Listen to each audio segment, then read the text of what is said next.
The financial needs of a business go beyond tax and attest services.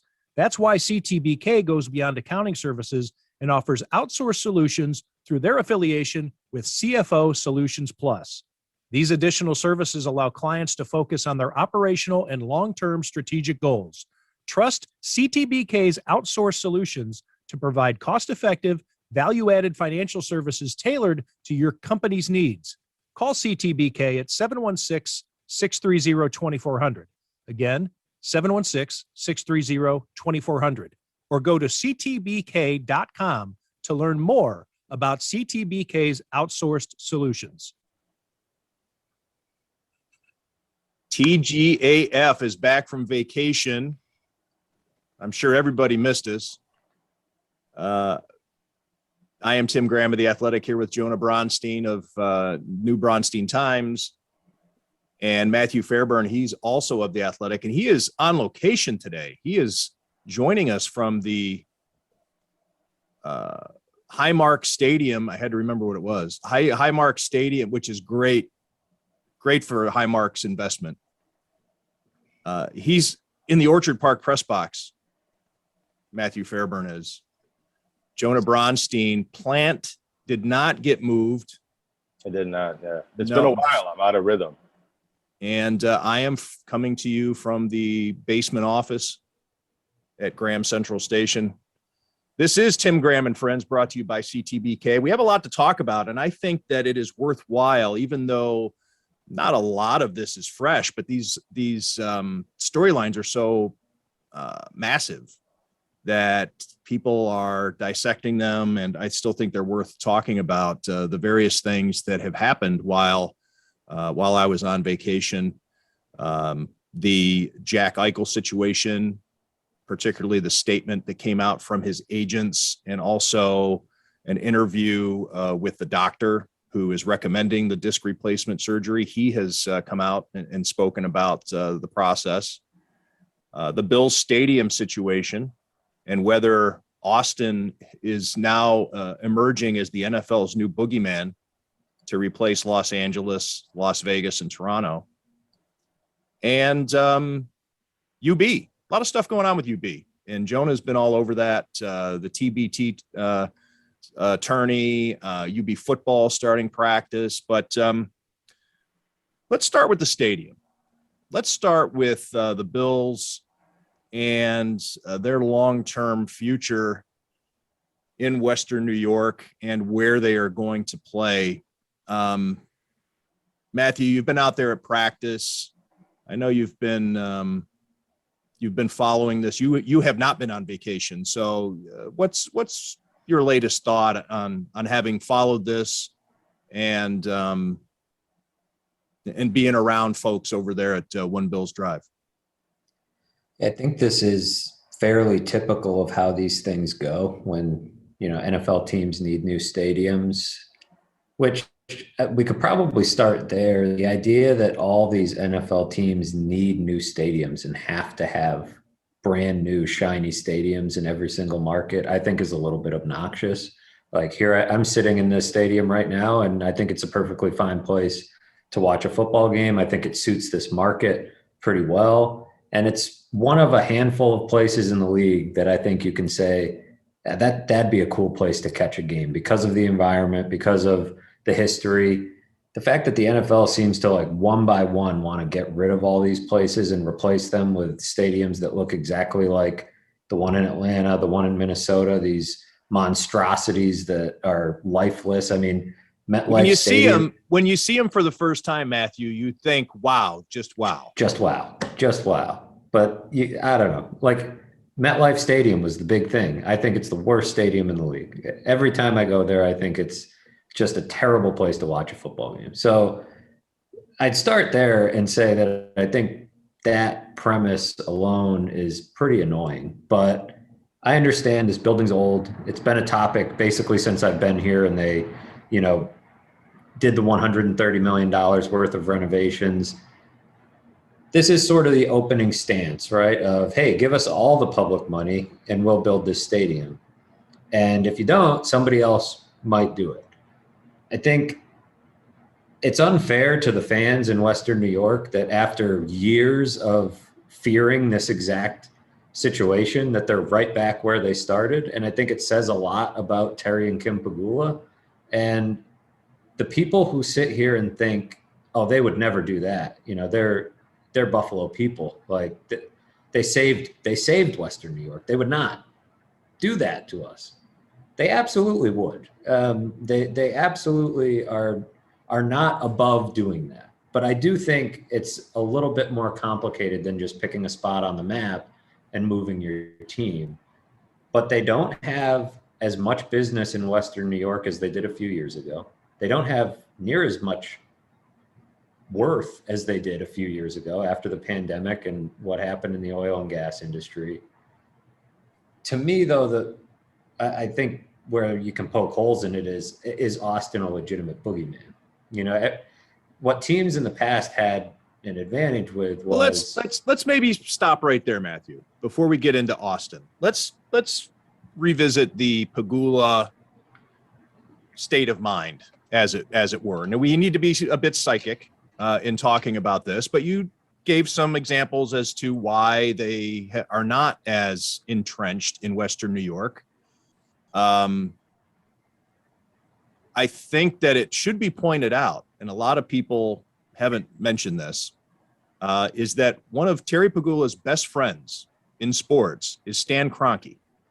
I was going to mention Stan Kroenke from St. Louis bought the Rams to move them to Los Angeles. Now, I'm not saying that Terry Pegula is working on a move, but these guys vibe off each other. They like each other a lot. And Terry Pegula has an admiration for Stan Kroenke and vice versa.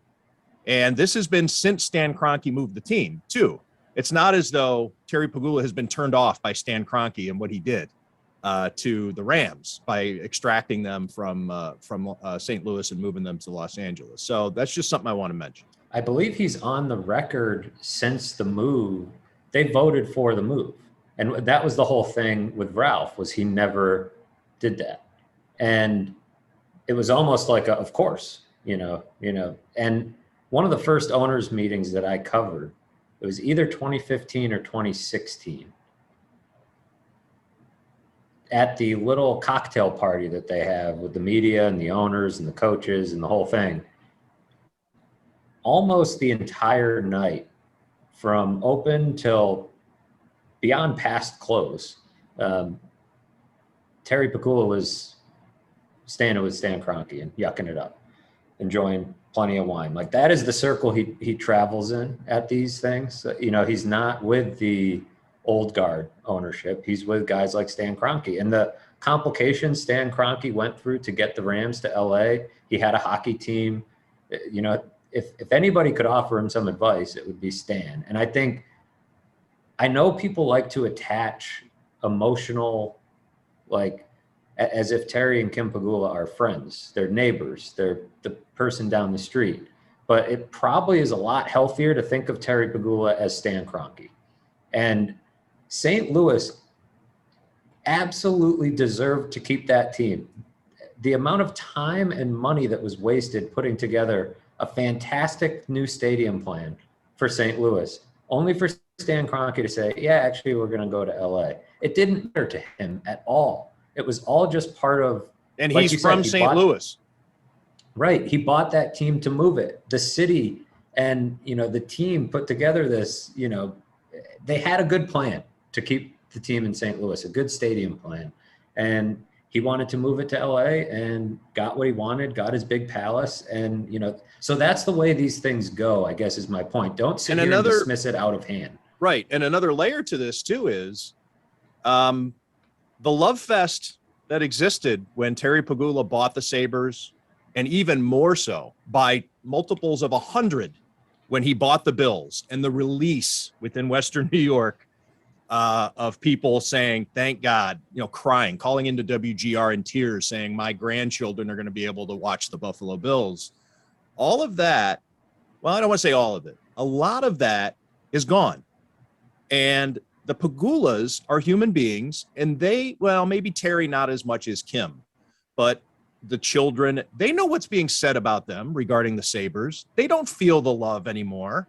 And let's just, again, I keep saying we're talking about human beings. At what point do the Pagulas as business people say, what do we owe these people who just rip us every day? And that's the nature of being an owner. I'm not saying the fans are being unfair, but again, I think it underscores your point, Matthew, that there is a belief, and it's not as strong as it used to be, but there is still a belief that the Bills can't move because they owe it. Everybody owes, everything's been signed. There's been a blood pact that the Pagulas would never do this. I just don't, and as time goes on, go ahead, Jonah. Well, I think I would disagree with both of you on that point. If not a blood pact, I think there has been an emotional bond created between the Pagulas and Buffalo and Western New York. And I don't think they would move the team to another city. I do think that they would, if they can't get the stadium deal that they feel like they need to, and the NFL feels like they need to, sell out of the operation and sell the franchise to somebody else who could potentially move the team, because that kind of washes their hands of it. And if you're not listening to the podcast, I just did a hand motion to indicate that. And Jonah doesn't really wash his hands. He doesn't believe in soap and sunscreen. Right. And all That is a meaningful gesture for a no. Is that how you wash hands? Wash his hands. And still owning the Sabres and the arena and the Harbor Center, and I know they sold out of a lot of downtown properties, but they still own several of them. I don't think they have any interest or any stomach for being the public enemy number one in Buffalo while still having so many holdings in Western New York. Now, if they had sold the Sabres, the arena, and all that land first, then I would be very worried if I were a Western New York fan that the Bills were next. But until that happens, I don't see any scenario where the Pagulas pick up and move the team in the middle of the night like Jim Irsay. That would be unfathomable to me, the way they bought the Bills to be the king and queen of Western New York. And even though it hasn't played out quite the way maybe the Pagula family and PSE dreamed it would, it still is. I feel like that dream and that emotional attachment is there. And I just don't see them moving up to a middle of the city in the middle of the night just for money. Tim, is there anything in the sale that prevents them for a certain period of time? Stadium. So if that's the tricky part. I think they have problems moving out of the stadium, but once there's a new stadium and a new deal and a new contract, that changes something. But they can always sell the team to somebody else. Yeah, and I think too, and you mentioned, Matthew, regarding the stadium being fine, and it should be a bucket list destination for a football fan, not even a Bills fan, but a football fan to catch a game, to do the tailgating, the whole atmosphere.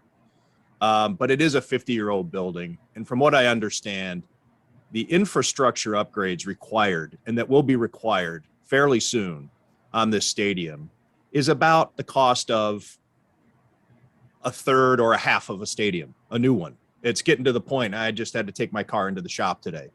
At some point in my 2013, and at some point, these repairs are going to be stupid to be sinking money into this car just because it's paid off and I don't want to make a car payment. But yeah, so I think that, and by the way, when I talk about infrastructure stuff, this is not the type of renovations that make the seats worth any more money. It just makes it sellable, that it's so things don't fall down. It's, just because you're putting several $100 million into the stadium doesn't mean you can charge more for the seat. It's still the same seat. It's not accoutrements. It's not putting it, within a special seating area or whatever. But anyways, getting back to the Pagulas. But a new stadium can also be a community asset in some ways, depending on how it gets used, how it's built, how it could be used by maybe UB and the local high school games and things like that, and concerts and big events. Probably not a Super Bowl, but if you build a new stadium, you got to start thinking of every type of event that could be brought to Buffalo, brought to Orchard Park. I don't think a new stadium would be an asset to the community if they put it out here in Orchard Park and make it outdoors. I agree with that. That's why this is my problem with the whole idea of the Pagulas asking for 100% of funding from the state and wanting an open air stadium in Orchard Park. I like the idea of an open air stadium in Orchard Park. I like the idea of even doing something like, a nice building like Gillette Stadium or what the Packers did or Arrowhead, and having the outdoor atmosphere in Orchard Park. Totally cool with that. But when you're asking for 100% of public money for that building, it's relatively useless outside of 8, 10 games a year and whatever playoff games you get. I think it is, I don't know, like you said, you're not getting a Super Bowl. They've never really gotten huge concerts or anything like that. If you want to make this an argument of, Oh, they do get the occasional. They get one or two a occasional, year, right? a couple One a or year, two a though. year, But right. because of the weather, you're not doing year-round concerts. And I don't know how much of an asset it really is to the community sitting out here in Orchard Park. I think certainly if you're going to make that case and say, look, we need 100% of public money and this is going to be good for the region. I think many studies have been done that show there's very little economic benefit to building a new stadium. That idea is sort of what gets used to push public money through, but it's not reality. But if you want to make that case, I think you got to put a roof on it and you got to put it downtown, because then you can attract a little something more in terms of concerts, maybe conference title games, Convention but space.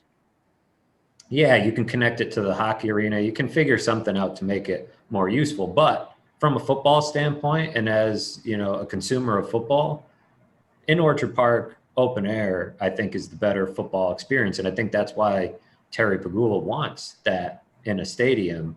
There's a unique atmosphere here that can't be recreated. And yeah, I think you're right, Tim. Eventually the building does need to be replaced. It's old. It's not, I may like it and others may like watching games here, but you do need to make sure it doesn't fall down. That wouldn't look very good on the NFL or ownership's part, but I think it's tricky it's going to be a really tricky few years trying to figure out how this gets paid for. And I'm not sitting here telling people to sit up at night and lose sleep over whether the Bills are going to move, because frankly, it's out of everybody's control outside of, a handful of politicians and, these. And who are very, those very wealthy politicians owners. even going to be? That's another Exactly. element that we need to discuss. Makes it here. even trickier. So I don't think that matters either. Unless maybe if Rudy Giuliani or some nutso Republican ends up being the governor. But I don't think there's any politician that is going to come out and say, we refuse to pay for a new stadium. Oh, I agree with that. But in terms of negotiations and getting a deal done, and who's signing off, that aspect of it, there's more, it's more complicated now than it was last week. That a lot of these, Tom Precious's story in the Buffalo News, which almost clearly came from the governor's office, is borderline moot with the things that we've learned. And plus the Bills also dispute the $1.1 billion price tag that was quoted in the story. They're not saying what it is. Maybe it's higher. But let's just use that for the sake of discussion. 1.1 billion in Orchard Park. Imagine what that cost would be in the city, with all the different things that have to be done with the roadways, probably interstate exits or stuff off of the 190, things as simple as putting down new water pipes and all the different things that the city, all the different entities that you have to deal with. It would never happen. They can't build a fishing store or a bridge. Not going to build the stadium and all the infrastructure needed around it. So that's why it's a subway to make a left turn or a right turn. That's why Orchard Park has become the favored site for the Pagula's side on this also. But it makes sense because ECC is going to be closing their campus eventually. The land's right there. They could probably get a free land deal out of it, or the county would maybe still own the land.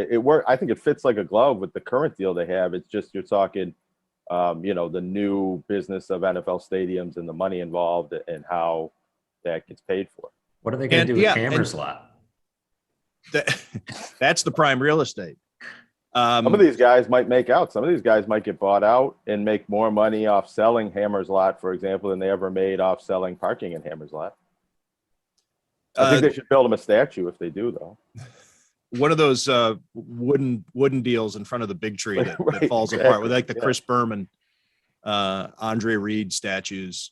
I like that idea. Like they should build statues of some of these nut job fans instead of the players. to put outside there. I feel like they're going to have to build the stadium on top of Hammer. He's not going to leave the lot. There's that grave because they found the Indian burial ground when they cleared off the site in Orchard Park when they built the stadium back in, whatever that was, 71. What if they have to 72. like carve out, like sometimes people won't sell their house and Yeah, that's what Hammer's lot will be there, and it'll be fenced off. People can't get to it, but he'll still own it, and he'll sit in a lawn chair. And I'd like it. I think it would be a good, unique aspect of the Bills stadium. Every stadium has its own little, quirky, cool thing. That could be the cool thing. What I think is you buy Hammer out and then you just give him his own jersey with the number 1 on it that says Hammer on the back, and everybody goes home happy. That's like right. That idea. Good way to show some respect. That's what everybody dreams of. I think that when we're talking about the Pagulas and the goodwill that's kind of gone out the window, and where maybe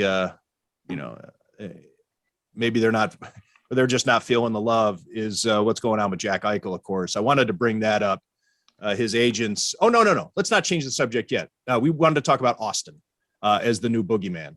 Tough real estate market, fellas. Yeah, you've already looked into it. It's an expensive place to live compared to Orchard Park. Expensive place to rent. I was just down there last month. It's the hot spot. A lot of people are moving there. Maybe that's Joe Rogan. Rogan. I do want to say about that report. This is what struck me as kind of frustrating regarding all the reporting was Seth Wickersham threw that out. Seth Wickersham's a good reporter. He is connected in ownership circles. He and Don Van Natta have done some good stories on ownership. When he said an ownership source, I did not interpret that to mean a Bills ownership source, but a lot of people did. And they said, oh, the Bills want to move to Austin. I took that to mean the other owners who probably are sitting there saying, yeah, they need a new stadium. And hell yeah, move them. Let's do Austin. Austin's next. And I'm not saying they just pulled it out of their rear end, but I think they have that as their next boogeyman. And they said, yeah, if they're going to move, they should move to Austin. Because Seth probably said the same thing we said off the air is like, where the hell would they move? Like, what's left after LA and Vegas? Threat market. They're out of viable boogeymen other than Austin. You can make a case for it. You could make a case for Toronto, but I think that's too flimsy after what happened. Not if you know the details about whether they're going to pay for it. That's the other thing. Austin, Toronto, and a lot of these cities. If Buffalo's not going to pay $500 million for the stadium, I don't think a lot of these other cities are, especially cities that don't have as high a taxes, or in Canada, that's apparently just a non-starter. Right. Toronto wouldn't work on New York politicians because they know too much about Toronto. They would know that as a total bluff. Austin is an unknown, and that makes you think, oh shit. London is the only other one I can think of. But Toronto could work on, say, Cincinnati, because people in Cincinnati, lawmakers in Cincinnati, were not following the Bills in Toronto series. They don't know how bad that is. But you're not trying to spook the educated NFL fan here. You're trying to make politicians shit their pants, and sometimes that's not tough to do. And make people get so scared that they get in the politician's ear and say you have to pay whatever it takes, no matter what. Right. So Austin is now the answer, at least for New York lawmakers. But Austin makes no sense. It's a college market full of Cowboys fans that is dabbled with trying to get an NFL team in the past, and it never really made sense. It's gone to other places in Texas, or other places in Texas have, like San Antonio, have been determined to be better options. I think San Antonio would be a more logical boogeyman than Austin. And Jerry Jones is against that. Jerry Jones is against San Antonio. That's his turf. So, and he probably wouldn't be thrilled about Austin, although he's probably not opposed to using Austin as the boogeyman that they need it to be. Yeah, that's the thing. Jerry Jones plays a factor here because of how powerful he is. But if it means more money, I think that's what it comes down to for a lot of these owners, including the Pagulas. And I think that's where there's layers to this whole discussion and how viable some of these threats are. I think the next place the NFL moves might end up being London at some point. Shad Khan has shown some questionable levels of commitment to Jacksonville at times over the years. But if the NFL moves to London, it would seem like Jacksonville is the first one to go, or the first to at least have a crack at it. And so, I went through the top, 50 to 60, television markets in the country. And a lot of them have a team already or don't make a lot of sense because of their proximity to another team. Orlando is a pretty big market, but it's squeezed between a few NFL cities. Austin, San Antonio sort of makes sense. I mean, Austin is exploding in population. It's become kind of a mini San Francisco. A lot of tech people are moving there. The Jerry Jones factor is real, but ultimately, I think the question I have is would the Pagulas think so much of this will depend on if they can get what they want from the state? Because to Jonah's point, I think they would prefer to stay here. They never bought the team with the intent to move and make more money somewhere else. I think they bought the team and they wanted to be beloved here. They wanted to, make this all work. It's obviously not all working with the hockey team, but it's working pretty well with the football team. My question is financially, they didn't get into this owning sports teams to make money. They made their money elsewhere and weren't as worried about that. Now, their best asset might be this football team, and it might make them more money. Well, it definitely would make them more money somewhere else in a market like Austin or something like that. So would they get that desperate? I don't think so. I think relocation would be the type of thing that it would take negotiations going sideways. But the fact that it's even brought up, it's tired, it's unfair to the fans around here. And I don't know, it's just not, I don't think it's something that, fans should have to be worried about, but I understand those who don't trust these people because they've seen it happen to so many other cities. It happens all the time, and it's not threatened unless it's something that they'll actually consider. And they're going to have to pay up for this new stadium. It's going to cost a lot of money, and the Pagulas aren't going to front all of it. They've been showing that hand for years, since before they, weren't doing well during the pandemic. Right, which was the impetus for me to write the PSE story that I did, because a lot of people assumed that those layoffs and their business reversals in terms of their restaurants and things were directly attributed to the pandemic because of the timing of it. But those plans had been in the works since before anybody had heard the word coronavirus. I'm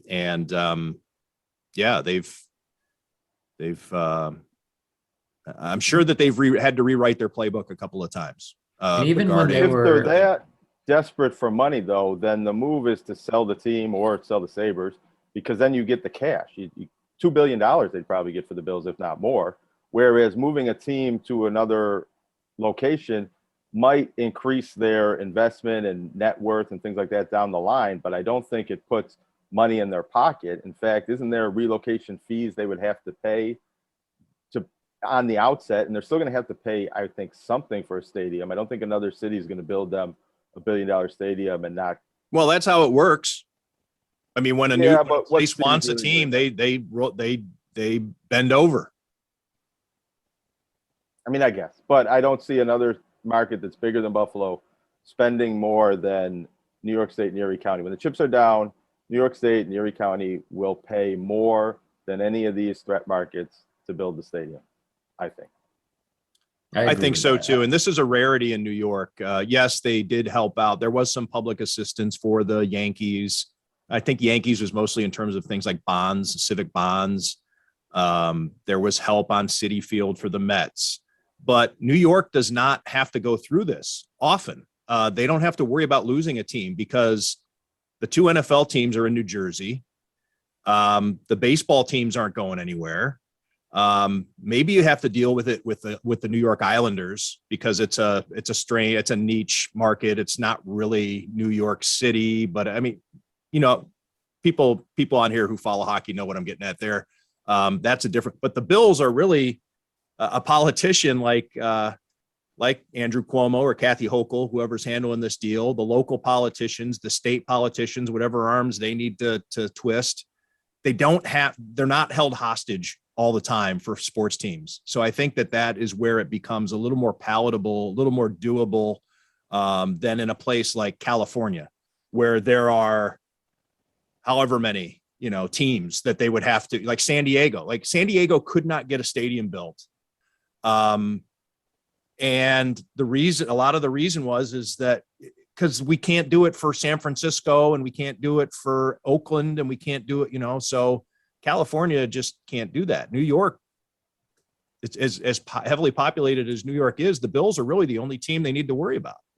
And a it's lot a of 2 for politicians- deal, right? It's, a 2 for deal with the Sabres roped into the same little aggressive ask from the Pagulas. Go ahead, Jonah. I just want to say there's some politicians that on the record is saying they'll do whatever it takes to keep the Bills. And, who knows what that really means. Some of them are U.S. senators that aren't even really involved in New York State finances, but there are a lot of politicians. It's pretty much been a prerequisite for running for office if you need Western New York votes to say that you're, at least pretend you're a Bills fan and committed to keeping the team here. But to Matt's point, I thought that was the most offensive part of that whole story, if true, because there's been a little bit of reporting saying maybe it's not being included in the same deal. But the Pagulas owning the arena and operating the arena and the land and surrounding land, wanting $400 million for arena renovations rolled into the Bills stadium deal. I mean, I think that's an obnoxious ask. I think it's interesting. I want to mention it just for the record, because I don't know how it's really going to play out. But there's also a potential conflict of interest regarding the new governor. If Kathy Hochul does emerge, as many people expect, to replace Andrew Cuomo here relatively soon, is that Kathy Hochul's husband is a senior vice president and general counsel for Delaware North. Delaware North does business with stadiums. And just an interesting thing to think about. Now, from what I understand, maybe Delaware North and the Pagulas aren't as tight as a lot of people in Western New York would hope for them to be in terms of a business relationship. And maybe that doesn't factor in at all. But I think that Delaware North would love to get in on a new stadium to be the vendor for wherever the Bills are going to play next. I'm sure Delaware North would like that concessions contract. Just something to think about. Yeah, I think Kathy Hochul, if she becomes the governor sometime soon, will remain the governor for about as long as Jack Eichel remains with the Sabres. Right. Yeah. People from Buffalo don't become mayor, or don't become governor. They don't get elected. I think it's been since 1900 or something like that. I don't know. It's been a long time since somebody from Western New York has been governor of New York. Over Cleveland, right? Is he the last one? Might have been. Millard Fillmore. I don't know. Was Millard Fillmore a governor? I think it's one of those two. Yeah. So Jack Eichel, you mentioned Jack Eichel there. I just want to throw this out there. We can riff on it. A lot of people pushed back on Jack Eichel's agents, Peter Fish and Peter Donatelli, for their statement of last week, in which a lot of fans and a lot of media said was stupid of the agents to do.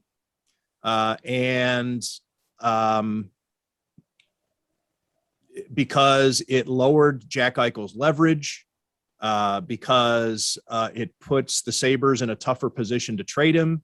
And I didn't see that at all. I guess you can argue. I could see how it can be argued. I can see how it can be viewed that way. But mostly what I saw was an increasing embarrassment for this organization, in which they have to part ways with Jack Eichel. And I know that there's a thought out there that so they just keep him and they don't trade him. Yeah, that's true. The Sabres could have done that with Dominik Hasek too. But there's a reason that they had to settle for Slava Kozlov from the Detroit Red Wings for maybe the greatest, in my opinion, the greatest goaltender of all time, who is still at the top of his game. And he brought back Slava Kozlov. And it's because the players do have leverage. And if Jack Eichel wants to sit and rot, or however he wants to play it, he can. And the agents, I think, really just added pressure to the Sabres and to Kevin Adams to get something done, or else this is going to continue to be an embarrassment. And yeah, Jack Eichel can show up and play or do whatever, or go through your medical, whatever, this, that. Do you want him around? Do you want him in your arena? Do you want the highest profile player in the organization to hate being there and MFing the team to his teammates and getting, who do you think the players are going to side with? The player who wants to exercise a personal right, even though it's maybe collectively bargained away. Jack Eichel is going to be a sympathetic figure to his teammates.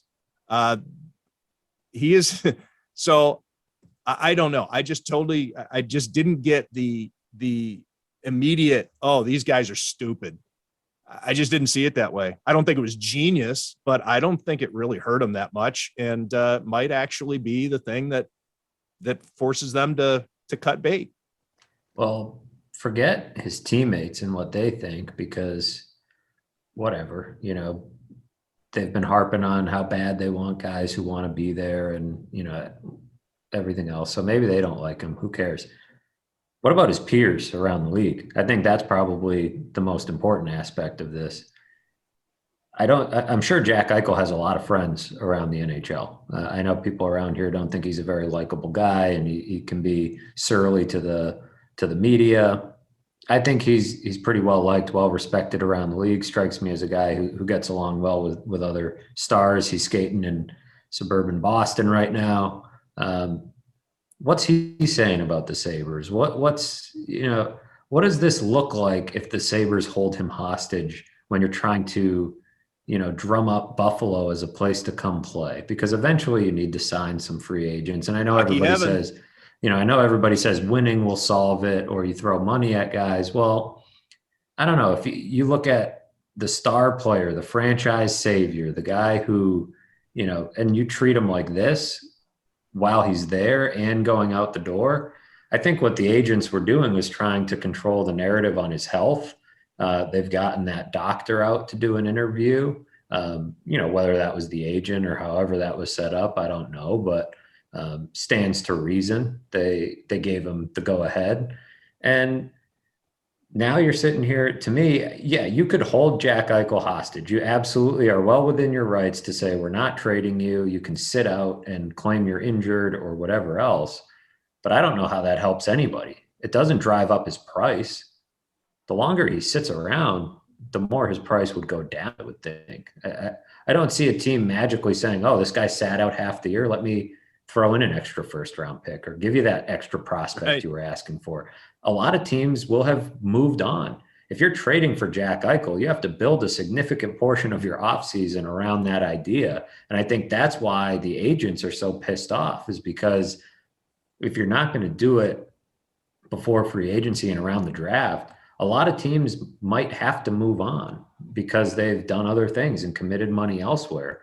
So I didn't blame he wants the surgery. He still has time to have this surgery and still be back in time to play. And this is, as you mentioned, the key phrase was control the narrative. The agents made it clear. And the doctor, let me get his name right, Chad Prusmack, out in Colorado, who wants to do the disc replacement surgery and is recommending it, that he still hasn't been fixed. So can we find a way to move on? I think one way or the other, whether it be a trade, let him have the surgery. What are we waiting on here? So the agents were, I think, advancing the discussion. It'd be interesting if they let him have the surgery, if they flipped and said, sure, have the surgery. Well, would he still want out? Probably. And I wouldn't blame him. But I don't know. Kevin Adams, when we started this whole Jack Eichel conversation months ago, the idea was Kevin Adams shouldn't just trade him to trade him. He's got to get something in return. There's always a sweet spot with these things, right? You can't wait too long. And now the price isn't what you thought it was or what you think it should be.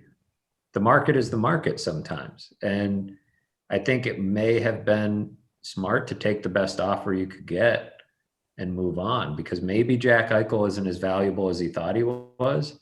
And I don't know that you can force him to play. maybe he would play. If you can get him to play, I think that would be the best alternative to trading him. Get him to What do you mean? play. He's under contract and he's been saying he wants to get this surgery so that he can play in the NHL. I think you do have to not force him to play, but expect him to play to at least restore his trade value, to show that he is still the player that he was before he got injured and when he was considered a Hart Trophy type level player. Maybe not that, but something close to that, all-star player. And if the Sabres aren't getting the offers to their likings right now, I don't think they just have to take pennies on the dollar, whatever they can get, because he is their, biggest asset, and you want to get as much as you can for that. And I think the deal should be, okay, the conservative approach has not healed Jack Eichel's neck, we'll say, have the surgery that you are comfortable with, because we're going to trade you anyways eventually. And then Jack Eichel's part of the deal would be to come back and show that he's healthy and productive again. And then you have up until the trade deadline to try to get a good deal for him. It'll be an awkward situation, but if you get a better deal in February than you get now, it's worth waiting that out. There's an interesting aspect too regarding the fact that it's collectively bargained, your medical things. And yes, I think that it doesn't feel right to me that an athlete can't have the surgery that he wants. And I know that his union bargained away that right. That's just the way it is. That's how these things go. I get that. But there are some other things that just because it's in the CBA, there is a public relations aspect to this that is interesting from the Sabres standpoint. And I'm comparing apples to oranges, but it's just another example. For instance, when Tom Golisano and Larry Quinn were upset when the Edmonton Oilers extended that offer sheet to Thomas Vanek after they'd already lost Chris Drury and Daniel Briere, really held the Sabres hostage, in which they felt they had to match the offer sheet. And they were upset. And Larry Quinn was saying, oh, Edmonton will pay for this type thing. He was vengeful. And then a couple of years later, maybe it was just even the next season, Teppo Numminen, who had had a history of heart condition, ends up in the hospital again because he needs a heart surgery and can't report to training camp, I think it was, or however it was. And they didn't pay him. And the reason was, well, it's in the collective bargaining agreement. Like, he's unavailable. But the guy's laid out in the hospital bed, one of the great leaders on the team. And so teams use the whole, hey, it's in the collective bargaining agreement. That doesn't mean they have to do that.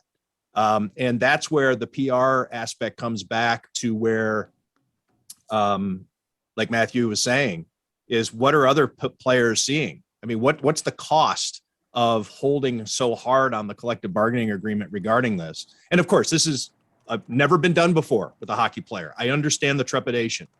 And I don't know that I necessarily disagree with the Sabres approach of insisting that we stay away from this at all costs, this disc replacement. But there is a PR toll that is taking place. And you wonder if a team is going to hesitate signing up, or if a player is going to hesitate signing as a free agent with the Sabres just because they have this reputation of being a place that doesn't that isn't as player friendly as some other spots. I think there's not a ton of correct answers. It's not dissimilar to the conversation we're having about the stadium and the relocation. It's like there are many layers to this whole situation, and I don't blame Jack Eichel for behaving the way that he's behaved. I don't blame Kevin Adams for asking for the world, because this guy is really good. I think it's been easy to think otherwise when teams aren't willing to pay it, and he didn't play a lot this year and he struggled because he was hurt. I've read some of the reporting from our esteemed NHL colleagues at The Athletic about these GMs that are fed up with the asking price and, all pissed off at the Sabres for asking for too much. I mean, the guy is really good. You almost can't ask for too much. unless, I don't know, Terry's trying to slip in some public funding for a stadium into some of these trade negotiations. I don't know that you can really ask for too much for a player of Jack Eichel's caliber, but I just wonder if Kevin Adams maybe missed the leverage window. And it seems like he did, because now his only leverage is, oh, you're under contract, shut up and play. And that's not great. That's really just not great. And waiting till the trade deadline and hoping his value goes up, I'm not sure that it will, because let's say he plays amazing. And presumably if he does that, you should win some games. Now are you going to get rid of him? And if he plays amazing, do you want to get rid of him? If he looks healthy and, he's lighting it up, now you're in a much spot better where situation to be in. it's a better situation to be in. Having a better trade asset than what they have right now. But is an unhappy Jack Eichel going to light it up? And couldn't he easily sit here and say, if they don't let him have the surgery, he could say, well, I'm injured. My neck is still injured and I'll sit out. I mean, there have been players who have disappeared on the Sabres for far less severe reasons than neck injury. There have been guys that have just been like, screw that, I'm not coming. So I think you risk damaging the trade asset even more.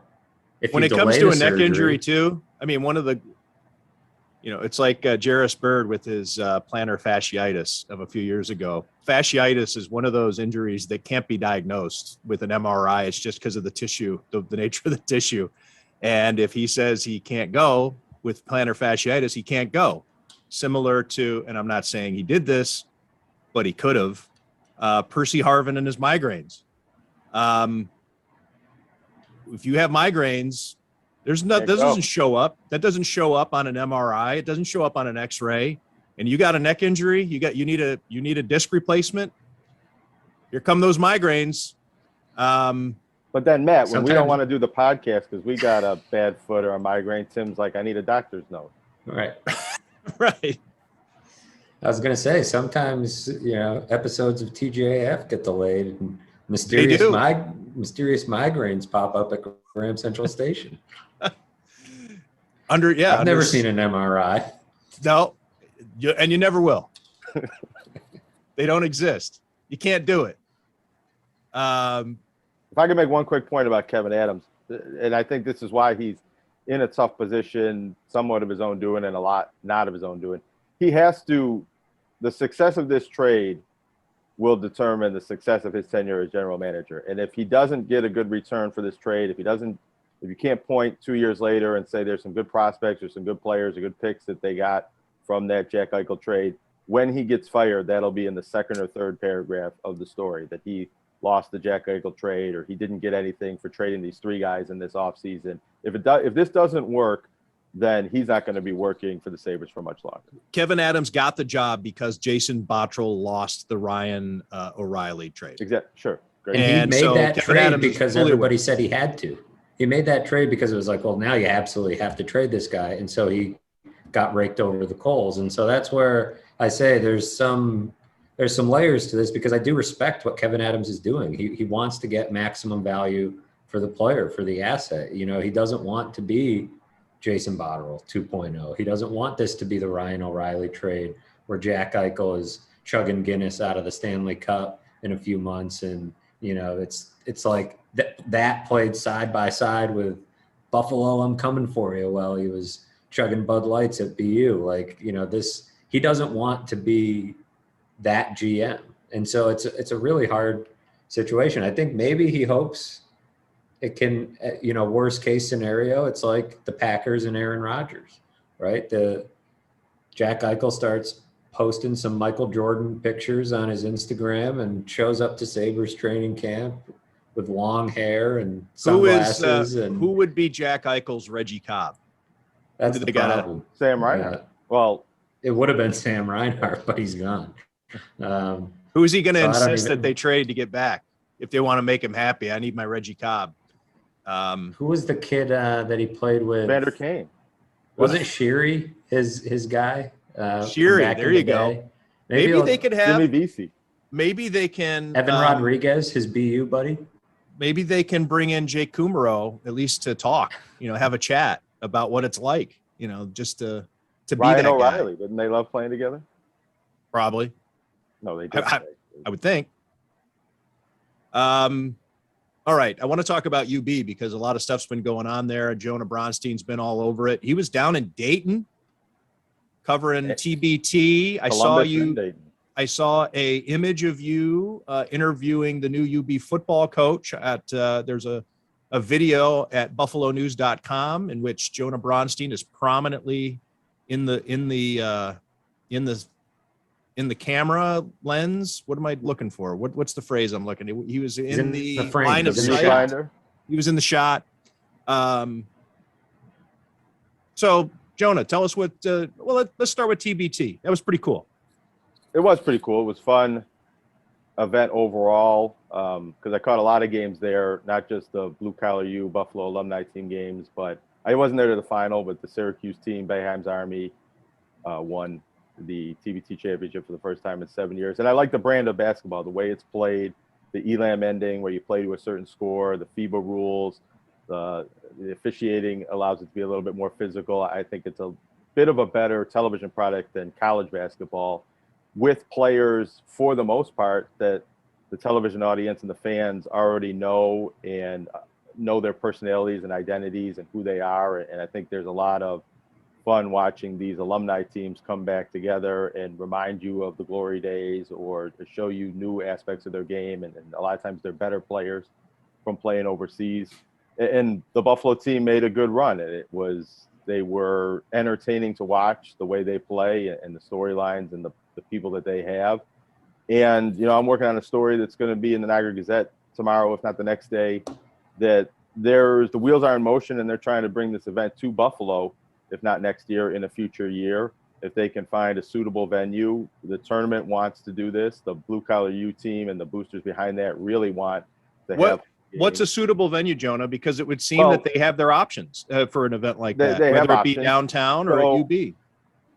UB would be the preference of the tournament officials. They like if a alumni team or a local team is hosting, they would want it at the campus where those home games are, where they already have the infrastructure to do certain things, training rooms and getting the fans in and out. Just have it be like college games in the summer. As they said, that it's a cleaner fit when they have the school hosting at the arena where they would host regular season games. And UB, if they're going to get involved, would want to have it on their own campus anyways. And the Blue Collar U people would prefer to have it at UB.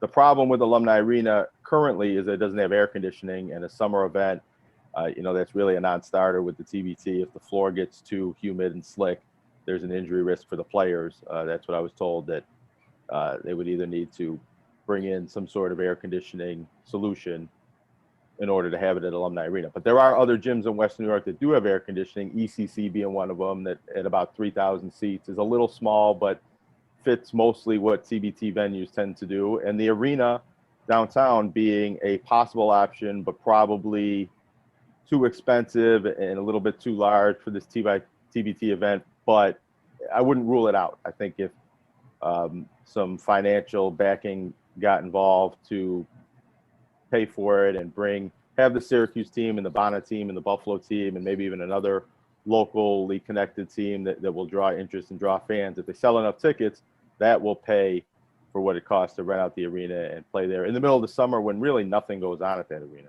Oh, that's cool. Well, we'll look for that story tomorrow then in the Niagara Gazette. That's a good update. When I get around to writing it, I mean, that, Tim, sometimes right. stories don't publish as quickly as you want them to. What is it about UB? Go ahead, Matthew. Do you think they could have this tournament in a $1.1 billion football stadium in Orchard Park? Just throw some hardwood down and play outside? It would be cool. I mean, I could book a lot of events for this $1.1 million stadium in the summer that I think would be cool.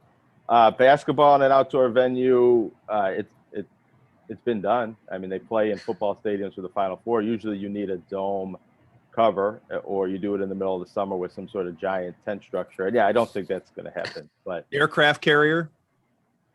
Yeah, it's happened before. What made you be so effective in this tournament? obviously, you know, the players are Well- good. It starts with that, but is there something about the chemistry of these guys, or what elevated them over more pedigreed schools? Well, I do think that the chemistry helps them. Alumni teams tend to do well in this tournament because they know how to play together. All these teams have short training camps, but having played together in college, guys know strengths and weaknesses and where to go on the floor, and they can run the same plays that they ran before. And some of these alumni teams draw from a longer period of time and guys that didn't play together. And for the most part, the Buffalo players on the blue collar U team played together. Even the non-UB guys they picked up were friends of CJ Massenberg from Texas that kind of knew how to fit in pretty well. They had guys that coached them in college, coaching this team, and knew how to use guys and where to use them. But when Nate Oates came for their third round win, and he told them in the locker room, and when I was talking to him after, he said, "You're winning because you play harder than these other teams, because this is summer basketball and professionals, and yeah, they're playing for $1 million, but some of these teams don't. They all want to win, but some of these teams come in with a little bit more edge and a little bit more playing as if the games matter.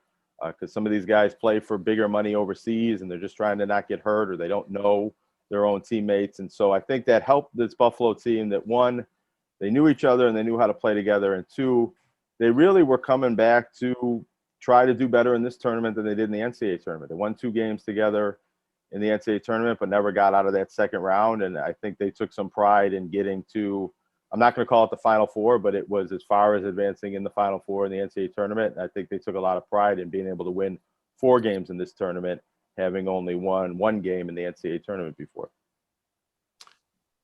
And Maurice Linguist met with the media yesterday. Obviously, there was the MAC Media Day a couple weeks back, and they were picked to finish 4th, I think.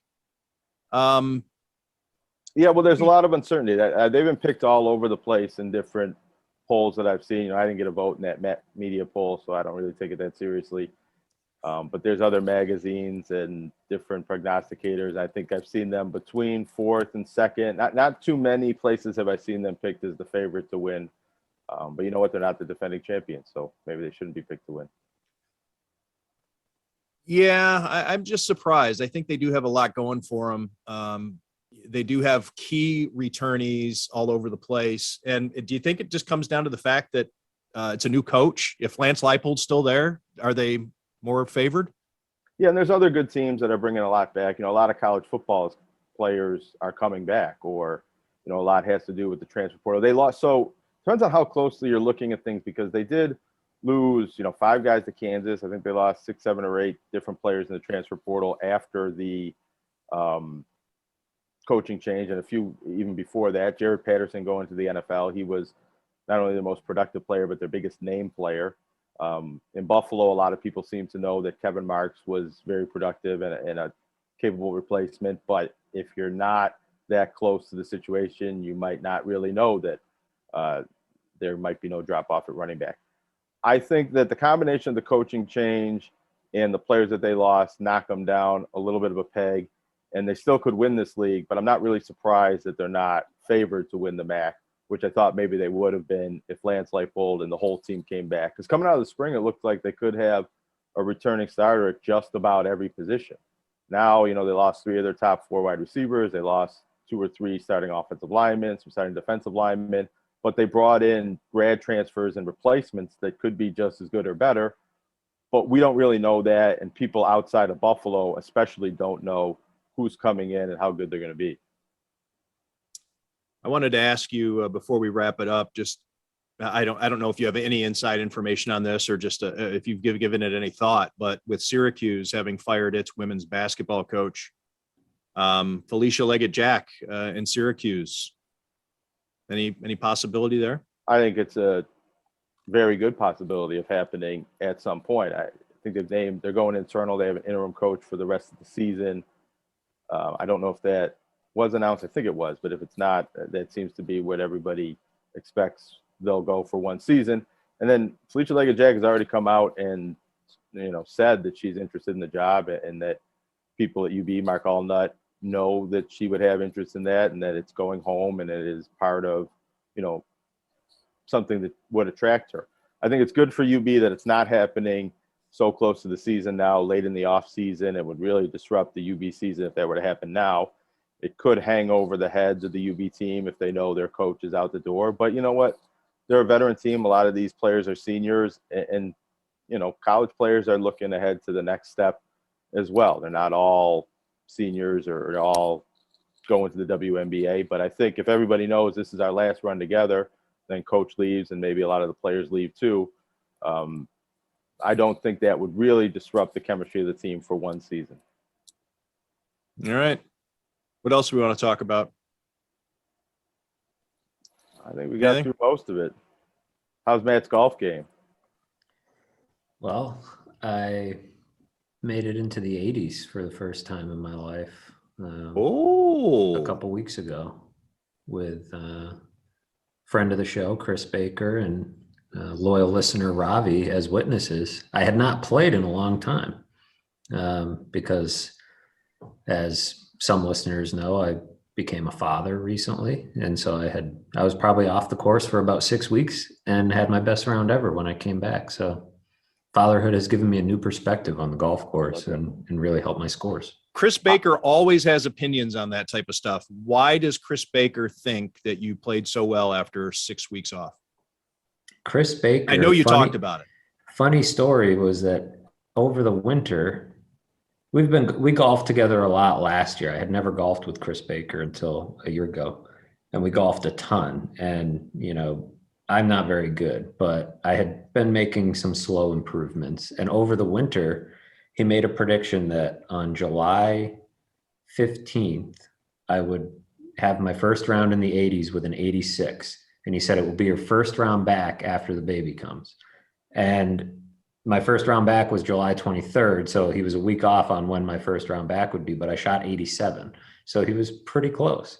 And there's actually a thing in PGA Tour that guys who have kids play well afterwards. John Rahm had a young baby and won the US Open. So it's not a Chris Baker proprietary theory here, but that was sort of his thought was, you know, for me, it was, I just was not angry about anything. I couldn't get pissed off at a bad shot. Cause it's like, I'm out here. I'm you know, Right. got a break from diapers and stuff for a little while. I, you know, enjoy the me time. And so why would I get mad at a bad golf shot? You know? So I think that kind of must have helped. I watched a lot of golf while I was out, but I did not swing a club for probably 6 weeks and had the best round of my life. So Right on.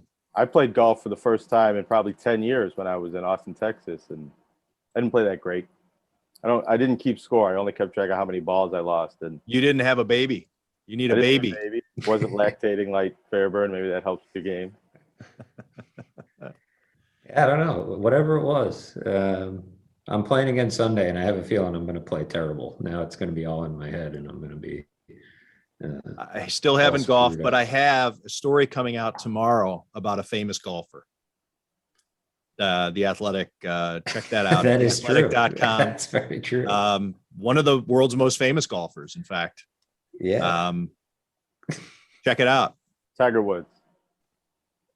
I can't say. Not going to say. Golf necessarily what he's famous for, although these days, kind of. He is a famous golfer. In fact, you can see him go. He's at the golf course all the time, right? Yeah, probably more than he is anywhere. I mean, when you see him, he's always at the golf course. Yeah, that's why I say now he's sort of famous for being a golfer, but he's more famous for a few other things. But he probably spends as much time at the golf course as any non-professional golfer in the world. So Right. Michael Jordan. Oh, Is he Good more guess. or less famous than Michael Jordan? Good guess. You're getting warmer. that's a good question. More or less famous than Michael Jordan? I'd say more. I'd say more. more. More, you think? But it's More. close. It's close. I mean, Michael Jordan is one of the most famous people on the planet as far as athletes go. But I'd say this person might have him beat. Yeah, I think that's close. I think you're right. He's probably more.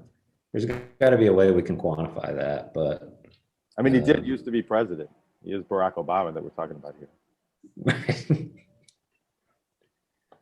well, there's He did used to be president.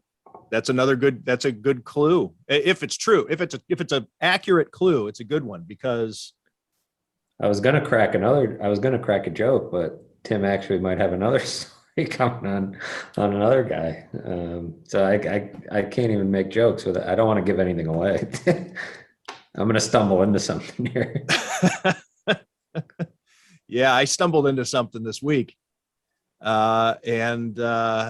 Yeah, I won't say, but there's somebody out there who's we haven't heard from in a while. Tim has former presidents on speed dial, And he's ready to talk.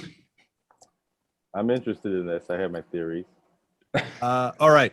Thank you, everyone, for sticking with Tim Graham and Friends, brought to you by CTBK, CPAs and Business Consultants. Thank you for listening. Until next time, which will not be 3 weeks in between. That was vacation. We'll come back with another TGAF as soon as possible. CTBK is more than just a full-service accounting firm. They are one team with an innovative approach to accounting and rise to each new challenge with collaborative problem-solving skills. CTBK goes above and beyond by lending helping hands in the Buffalo and Niagara community through volunteer work and donations, and is partnered up with Victory Sports for 2020 and 2021 to keep kids in the community active. The professionals at CTBK are determined to help individuals and businesses succeed. Whether a large corporation, a small business, or somewhere in between, call CTBK at 716-630-2400. Again, 716-630-2400, and see what CTBK's one-team approach can do for you.